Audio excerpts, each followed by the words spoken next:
Welcome to this Tybootha presentation. We're going to introduce you to Dharma through the Dhammapada today. That's right.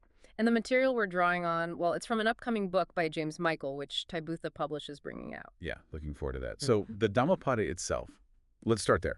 The name, it translates to something like the way of the Dharma or verses of the teaching. Exactly. Verses of the Teaching is a good one. It's this collection of verses in Pali, part of the Buddhist scripture, specifically the Khuddaka Nikaya in the Sutta Pitaka. Right, right. And it's old. We're talking, what, Yeah. 3rd century BC maybe? Around then, yeah.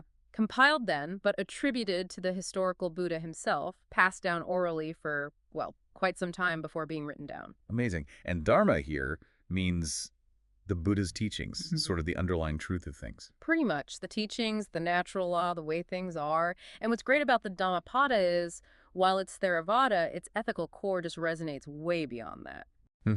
So our mission today really is to kind of unpack some key insights, give you a bit of a shortcut to its core ideas. A shortcut through profound wisdom, yeah. And it really kicks off with the mind, doesn't it? It absolutely does. That opening line is just inescapable. Right. All that we are is the result of what we have thought. I mean, just sit with that for a second. Yeah.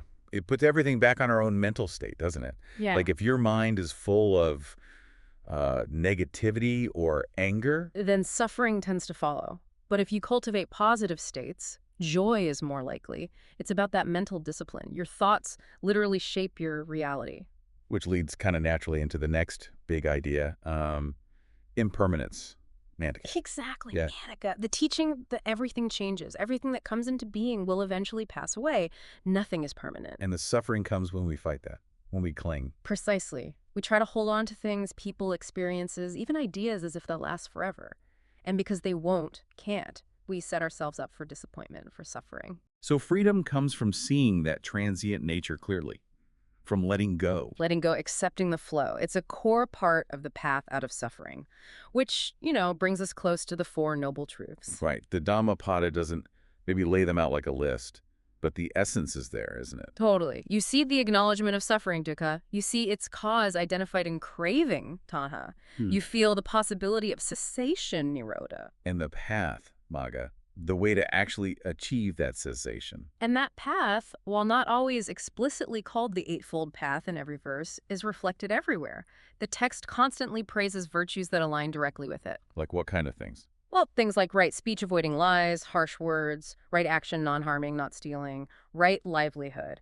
Then the mental cultivation parts, Wow. right effort, right mindfulness, right concentration. Okay, so it's weaving the principles of the path throughout these verses. Exactly. They're presented as essential for awakening. It's very practical, not just philosophical.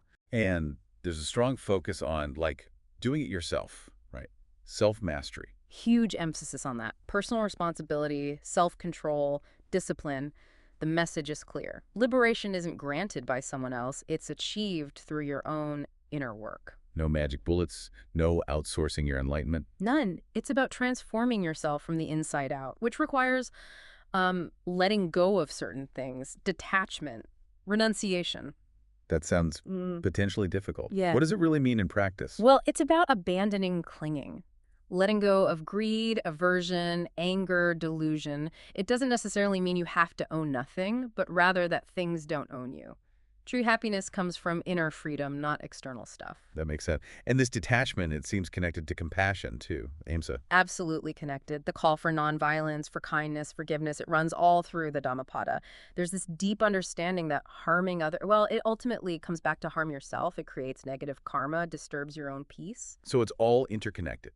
Your inner state, your actions, your experience. Perfectly put. And the text often highlights this through contrast, the fool versus the wise person. Right. What's the distinction there? The fool is basically someone living heedlessly, without insight, caught up in craving and ignorance.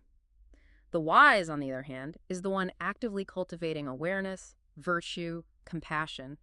It's a call to choose wisdom over ignorance. And the ultimate example of the wise person is the Buddha himself. Yes, the awakened one. He's depicted as the ideal, serene, fearless, completely liberated from suffering. The Dhammapada essentially holds him up as the model, encouraging everyone else to follow that same path towards awakening. So wrapping it up a bit, the Dhammapada is really this incredibly Poetic, but also very practical guide. Definitely. It's for ethical living, for finding inner freedom, the insights on suffering, the mind, the path they feel timeless. And you see why it's revered across so many Buddhist traditions and why it still speaks to people today, Buddhist or not. It distills so much core teaching. It really does. It takes the heart of the Buddha's message and puts it into these memorable, profound verses you can reflect on and ideally live by. Okay, so here's a final thought for you listening.